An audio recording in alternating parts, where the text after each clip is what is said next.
Okay, I'm not sure how this is going to turn out, but I'm panning over to all the Arabic villages. It's probably 10 in the night. And hopefully you can hear all these sounds.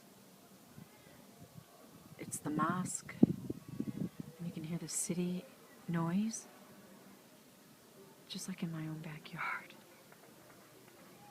You can hear gunshots in the distance. You can hear all the strange sounds of the Judean Shomron desert. It's just haunting and mysterious. It's scary. I'm right next to it. And I'm smelling smells of pita and fields. Just amazing in the night.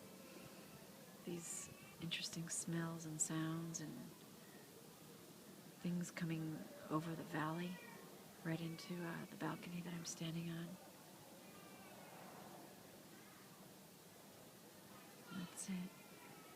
There's even babies crying. I hear everything. Hear that? Gunshots. Cars beeping. That's it. Okay, signing off.